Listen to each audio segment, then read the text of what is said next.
no entendemos los tiempos de Dios, pero también no hemos entendido la fiesta del Señor, en el cual el Nuevo Testamento dice que son sombras proféticas de cosas por venir.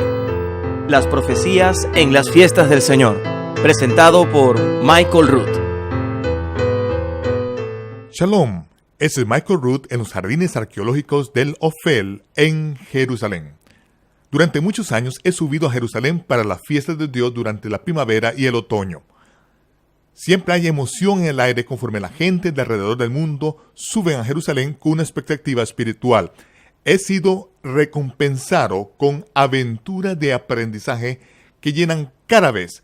Gran parte de nuestro aprendizaje ha venido de ensayar las direcciones del sacerdocio entre las ruinas del templo, caminar por los lugares donde caminaron, volviendo a actuar los bikurim o la cosecha de los primeros frutos, investigando polvorientos textos en los archivos de Jerusalén. Nuestras experiencias en la tierra de Israel nos han permitido entender pasajes del Nuevo Testamento que me habían obsesionado desde que era adolescente. He visto la mano del Todopoderoso moverse en forma milagrosa para contactarnos con la gente correcta y en el lugar correcto para obtener respuestas a preguntas por las cuales había orado durante 30 años. Esas respuestas llegaron de modo que pudiéramos conocer la verdad de las Escrituras y de modo que pudiéramos conseguir por un camino de descubrimientos que será una luz para la próxima generación. Únese a nosotros en los estudios de televisión de Lester Summerall, donde se grabó esta presentación de multimedia sobre las profecías de la fiesta del Señor ante estudiantes de profecía bíblica reunidos por el Club de la Profecía. Ese es el curso Profecía Bíblica 101. Ahora, el episodio número 12 de la serie de 26 partes sobre las profecías en las fiestas del Señor, los bikurim, la ofrenda de los primeros frutos. Este último año salieron a la luz incluso más detalles mientras estábamos en la ciudad de Jerusalén trabajando sobre el calendario bíblico. Fue el 3 de abril cuando recibimos la noticia de que nada de la cebada, ninguno de los 8 campos de cebada que habíamos plantado iba a estar aviv. Eso era algo que habíamos sospechado debido a que las semanas anteriores a esto, la cebada no había madurado hasta este punto. De hecho, había germinado muy tarde en el año debido a la falta de lluvia en la tierra de Israel. Así que fue entonces cuando hicimos nuestro plan para llegar allí el 5 de mayo. El mayo 5, al llegar a Jerusalén, la cebada estaba aviv. Entonces supimos que aquel era el mes del aviv y tendríamos que esperar un periodo de 2 semanas de tiempo hasta las festividades para la fiesta de panes sin levadura y para que comenzase la Pascua. Y con lo que nos encontramos no fue un accidente. Empezamos a entender más sobre los ensayos que estaban aquí en las Escrituras, de modo que me gustaría leer en el capítulo 27 de Mateo, Matillahu, en el versículo 50, donde leemos y dice: pero Jesús, habiendo otra vez clamado a gran voz, entregó el Espíritu. Entonces el velo del templo se rasgó en dos, de arriba abajo, la tierra tembló, las rocas se partieron, los sepulcros se abrieron, y muchos cuerpos de santos que habían dormido se levantaron, y después que Él resucitó, salieron de los sepulcros, entraron en la santa ciudad, y aparecieron a muchos. Ahora el centurión y los que estaban con él custodiando a Jesús, al ver que el terremoto y las cosas que habían sido hechas, llenos de temor, dijeron: verdaderamente este era el Hijo de Dios. Había allí muchas mujeres mirando desde lejos que habían seguido a Jesús desde Galilea, sirviéndole. Entre ellas estaba María Magdalena. Este pasaje es un tanto extraordinario en la manera en que presenta las cosas. Dice que cuando Él resucitó, ellos resucitaron. Para empezar, habla de cuando la tierra tembló, las rocas se partieron, los sepulcros se abrieron. De inmediato se refiere a cuando Él resucitó. Después de su resurrección, ellos resucitaron. Y está hablando acerca de todas estas cosas justo antes de llegar al final ingenioso. En otras palabras, está hablando de la resurrección, acerca de la resurrección de estos santos, pero está dando detalles sobre algo que aún faltan 3 días para que suceda. No es habitual en cuanto al orden de los acontecimientos a los que se hace referencia aquí, porque aún nos queda otro capítulo y medio antes de la resurrección. ¿A qué se debe esto? Porque dice, cuando la tierra tembló, las rocas se partieron y los sepulcros se abrieron. Esto es algo que no quedó claro hasta este año en Jerusalén en la fiesta de Pesach, cuando estábamos repasando algunos escritos judíos antiguos allí en la ciudad de Jerusalén, y descubrimos que los sacerdotes plantaron la cebada en la ladera del Monte de los Olivos, al otro lado del puente sobre el valle de Cedrón, en la región del Valle de las Cenizas, que es un sector protegido.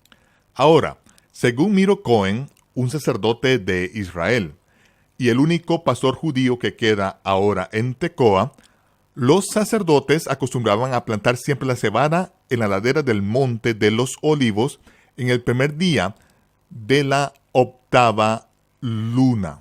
Maher Shuan significa la octava luna.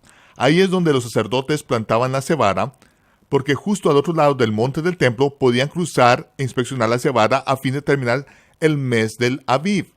Entonces podían ir y recoger la cebada, de modo que ese era el lugar donde se hacía al otro lado del monte del templo, en el monte de los Olivos.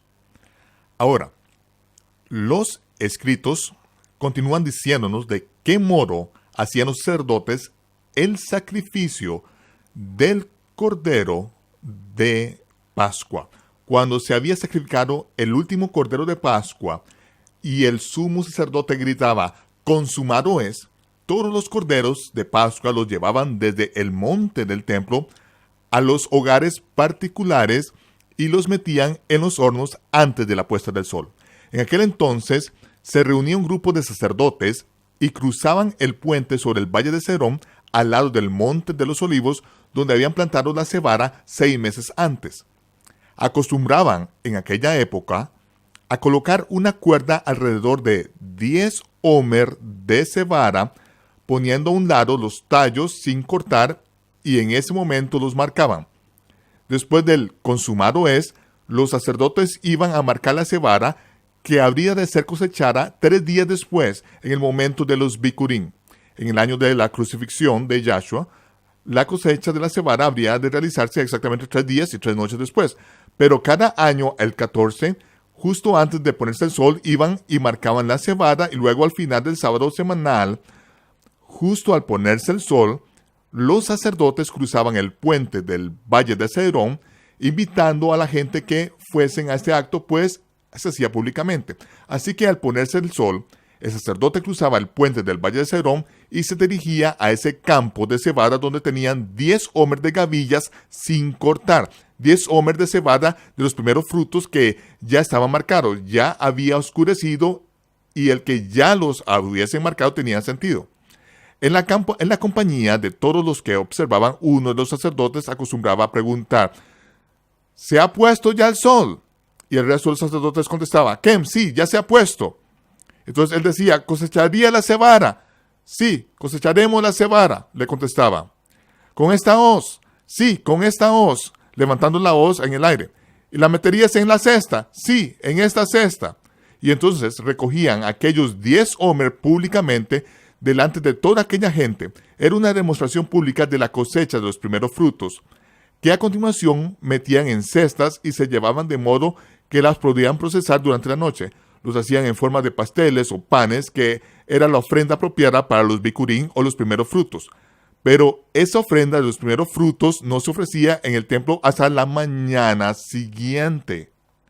Y antes de que el sumo sacerdote entrase en el lugar sagrado, antes de que hiciese ninguna ofrenda, debía estar siempre en el monte del templo, en el monte Moriah, en el que había un estanque o mikvah privado para los sacerdotes, de modo que se metía en él, se apartaba del resto del mundo y hacía su mikvah.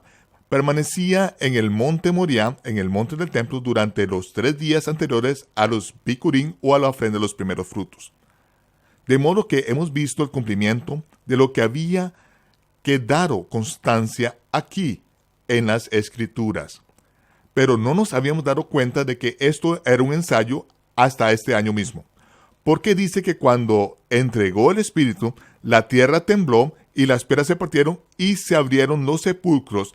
Y cuando Él resucitó, ellos resucitaron. ¿Por qué dice eso inmediato? Porque aquí tenemos la imagen.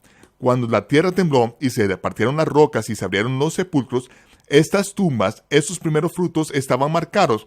Es como cuando los sacerdotes ponían la cinta alrededor de los montones de cebada. Todos ellos eran marcados en ese momento.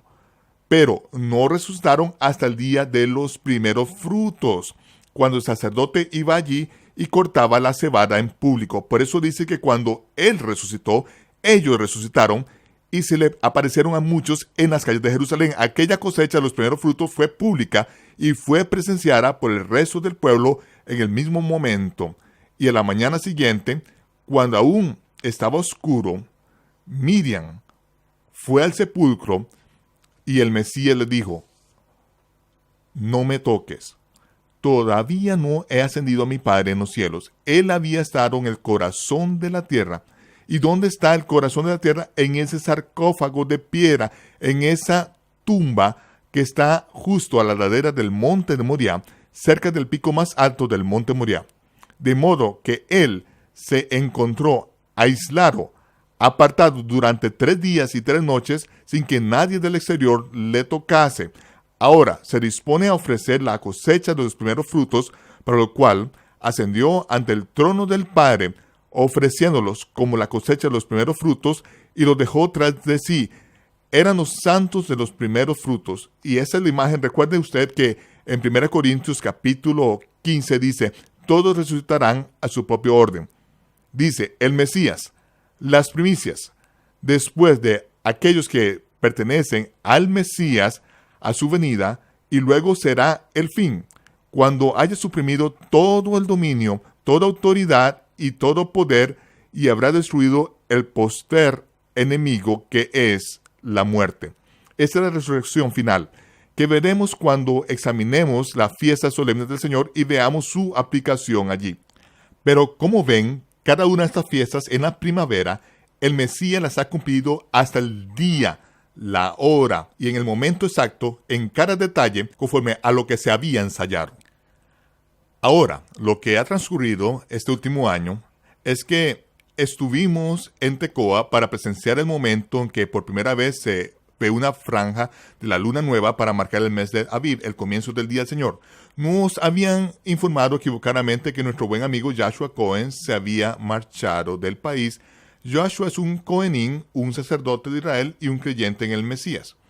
No podíamos entender por qué no estaba en Jerusalén si este mes era el tiempo correcto para la fiesta de Pesach. Habíamos visto cómo Dios había conseguido a lo largo de los años que nos reuniésemos con Joshua para celebrar determinados sucesos espirituales. Nos sentimos decepcionados cuando nos dijeron que se había ido de Jerusalén y que ya no se encontraba en Israel. Todos sentíamos que algo faltaba en nuestra experiencia en Israel, sin que estuviese presente. Un par de días después descubrimos que mientras nosotros estábamos en Tecoa anunciando el comienzo del Día del Señor, Joshua había estado esa noche en Jerusalén y había subido a la verja de seguridad que rodea el camino de la muralla.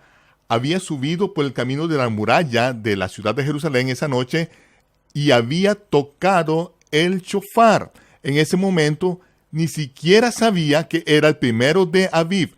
Creía que había sucedido el mes anterior, pero se sintió obligado a subir por encima de la verja de seguridad para tocar el shofar sobre los muros de Jerusalén. Estoy convencido de que hizo lo que había de hacer, pues es Cohenim, el guardián, había tocado el shofar sobre la muralla de Jerusalén para anunciar. Ahora, lo que pasó es que justo antes de Pesach este año, es que me puse muy enfermo. Había sufrido un envenenamiento por alimentación, pero se suponía que yo debía conseguir todas las provisiones para la comida de Pesach porque Cohen tenía que trabajar durante el día de la preparación. Yo estaba tan enfermo que apenas pude levantarme de la cama hasta esa tarde. Alrededor de las 2 de la tarde fui apresuradamente al centro de la ciudad, pero estaba todo cerrado porque era el día 6 para prepararse para el sábado semanal. De modo que regresé sintiendo como que realmente hubiese fallado miserablemente. Fue una terrible decepción para mí porque había decepcionado a todo el mundo. No había conseguido el pan sin levadura ni varias cosas que se necesitaban para la comida de Pesach. Pero al caminar de vuelta y entrar por la puerta de Jerusalén, Cohen tropezó conmigo llevando varias bolsas en sus brazos. Había salido temprano del trabajo y él mismo había comprado todas las cosas, aunque no sabía que yo estaba enfermo. y no había podido hacer la compra y nos dirigimos al lugar donde íbamos a preparar la comida de Pascua. Cohen tuvo que hacer otro recado en el mercado de la ciudad antigua. Estando allí en ese mercado, estaba allí en el barrio árabe cuando se sentó a descansar. Estaba cansado por todas las compras que había estado haciendo. Se sentó en un lugar que se conoce como la séptima estación de la cruz. Ahora sé, y ustedes también lo saben, que las estaciones de la cruz y la Vía Dolorosa son una ficción moderna. Las calles por las cuales caminó el Señor se encuentran a unos 30 pies por debajo de las calles actuales.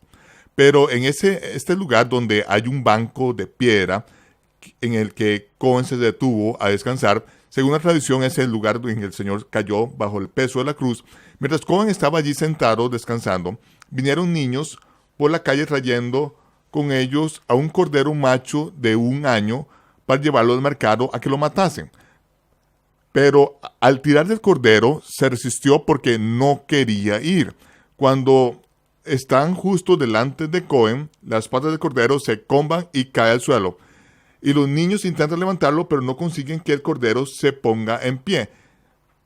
De modo que le dijeron a Cohen, ¿nos ayudas? ¿Puedes llevar el cordero al mercado para que lo maten? Y él les contestó, no voy a hacerlo.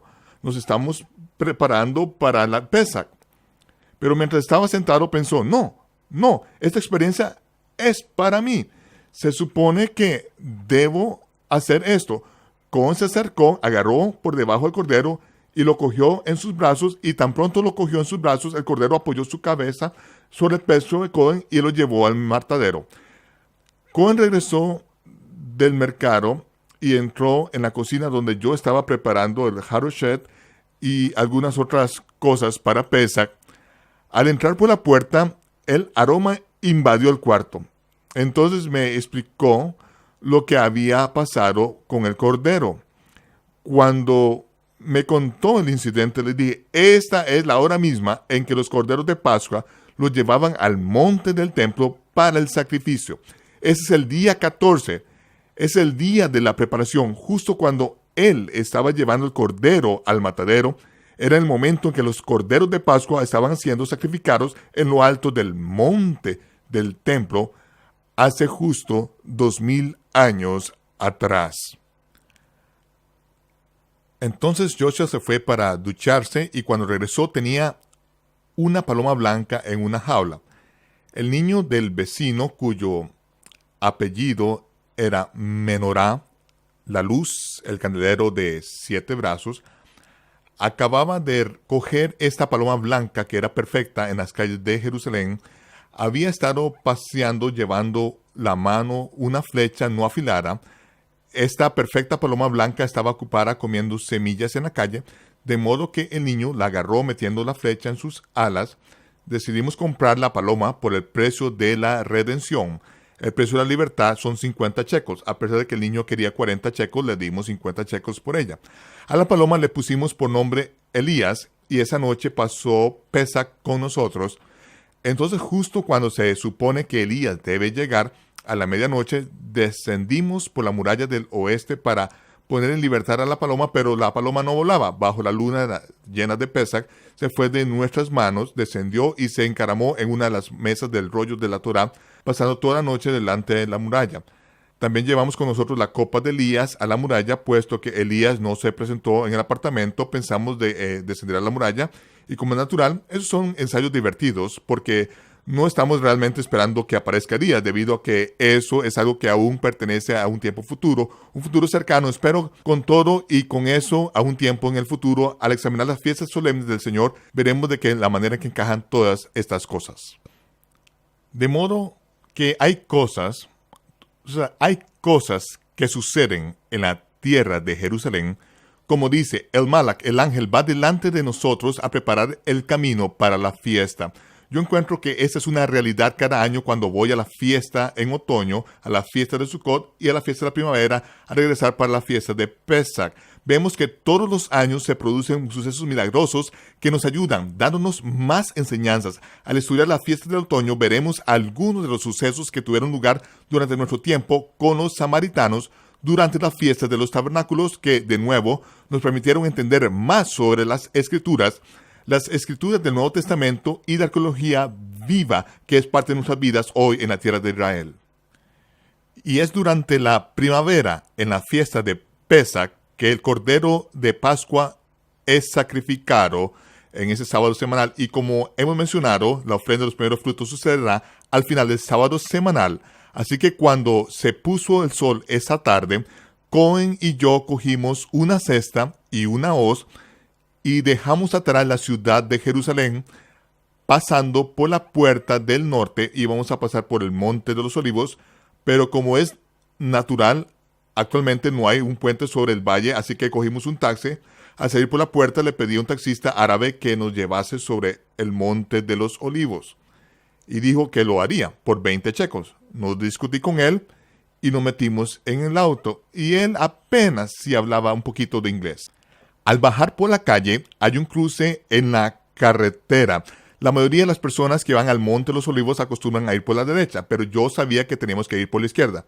Así que justo al llegar al cruce me disponía a decirle que fuese a la izquierda y él dio un viraje inmediatamente del carril izquierdo, de modo que no tuve que decirle nada. Cada vez que hemos subido a esta región donde habíamos plantado la cebada, cada vez nos habíamos perdido. Nunca hemos podido ir directamente allí. Y estoy allí buscando la carretera que marca a la dirección derecha, pero al descender al Valle de Cedrón y luego subir a la próxima colina, al decirle que fuese yo a la derecha, nuestro taxista dijo, sé a dónde vais. Así que a partir de entonces no le dije nada más. Él giró por una carretera de tierra y luego torció por un camino de hierba que crecía en el centro y nos llevó justo al lugar que teníamos que ir. Nunca he podido llegar sin perderme, y él no tenía ni idea a dónde íbamos, pero nos llevó derechos al campo de cebada de los Cohenim. Cuando se puso el sol, le dije a Cohen, ¿se ha puesto el sol? Sí, se ha puesto. ¿Recogerás la cebada? Sí, recogeremos la cebada. ¿Con esta hoz? Sí, con esta hoz. ¿La meterías en la cesta? Sí, la meteré. Y allí recogimos la cebada en la ladera del Monte de los Olivos esa noche. Nos quedamos hasta cerca de la 1 de la madrugada. Era hora de que regresáramos a la ciudad antigua porque queríamos hacer los bikurim o la ofrenda de los primeros frutos al día siguiente. Y vuelvo a decir que se trata de un ensayo, no es algo que se haga de manera oficial. Así que estuve orando para encontrar un auto que nos llevase por el camino de regreso largo. Al marcharnos, estábamos bajando por una larga colina y me di cuenta que en realidad necesitábamos un auto para subir la próxima colina. Así que Cohen y yo estábamos hablando, eran la 1:30 de la madrugada al bajar la colina, cuando pasó un auto a nuestro lado y se detuvo. Se le encendieron los faros de atrás y comenzó a retroceder hacia llegar a nuestro lado. Estábamos en pleno territorio árabe, así que tengo mi hoz en la mano y una navaja a un lado. Así que la moví un poco hacia adelante cuando el auto retrocedió y vimos que no había más que una sola persona. De modo que abrí la puerta y el conductor dijo, ¿necesitan que les lleve? A lo que les contesté, sí, a la puerta de Jaffa. Nos metimos y le pregunté, ¿cómo te llamas? Y me contestó, Samuel, que significa escucho. Le dije, has debido de oír del Señor porque hemos estado orando para que pasase un auto. Y él dijo, ¿sois creyentes en Yahshua? Y le dijimos, sí. Así que pasamos un rato maravilloso de compañerismo con él, que habla un inglés quebrado, mientras que nos llevaba de vuelta a la ciudad. A la mañana siguiente nos levantamos temprano y subimos por encima de la verja de seguridad para entrar en el enclave arqueológico del muro sur del área del templo. Apenas pasaban unos minutos de las 6 de la mañana y teníamos nuestra cesta con nosotros. Llegamos al lugar y cuando íbamos a subir al muro del sur del templo por la triple puerta, vi que había un par de oficiales de la policía militar que nos habían visto entrar en el emplazamiento arqueológico y ahora venían hacia nosotros. Entonces le dije a Cohen, no digas nada, yo hablaré, no somos turistas, estamos aquí en obediencia a lo que dice la Torá de Dios, estamos aquí para ofrecer la ofrenda de los bikurim y yo hablaré. Así que fuimos a la triple puerta que actualmente está cerrada y allí leímos de las escrituras lo que se debe decir al presentar los bikurim o la ofrenda de los primeros frutos. Al comenzar yo a leer las escrituras, se acercaron los oficiales, Se echaron un poco atrás y se quedaron observando lo que hacíamos. Tocamos el shofar e hicimos todo lo que se suponía que debíamos hacer, mientras que ellos permanecían allí observando todo sin decir una sola palabra, y luego nos fuimos. Ensayamos cada detalle hasta las horas mismas en las que se hicieron estas cosas hace 3000 años. Sí, caminamos haciendo estas cosas y la mayor parte fueron por casualidad. Michael Root regresará en tan solo unos momentos. Si usted, al igual que yo, se preguntaba acerca de lo que le sucedió a todos los santos que fueron vistos por muchos en las calles de Jerusalén, espero que ese entendimiento de los Bikurim, o el ensayo de la cosecha de los primeros frutos, ponga esta pregunta en un descanso confortable. Así como esos creyentes se deleitan en la presencia del santo, nosotros podemos tener confianza que en la resurrección del último día, nosotros también seremos vestidos con un cuerpo incorruptible. Un día el capitán de nuestra salvación será revelado desde el cielo con los ángeles de su poder, aplastará todo principado, poder y dominio. Él gobernará la tierra con vara de hierro y cada voluntad recalcitrante doblará su rodilla ante Yahshua. Hasta este día tenemos poder y autoridad en él, porque él cumplió la fiesta de Shavuot, la fiesta de las semanas, Pentecostés. Ese poder y el consuelo del Espíritu Santo estarán con nosotros y dentro de nosotros hasta el día en que Él nos llame a su hogar. Lo invitamos a unirse a nosotros la próxima vez para el episodio número 13 de esta serie de 26 partes sobre las profecías de la fiesta del Señor. El Mesías cumple Shavuot, Pentecostés. Este es Michael Root desde Jerusalén, deseándoles Shalom, paz, y les veré cuando se aclare el humo.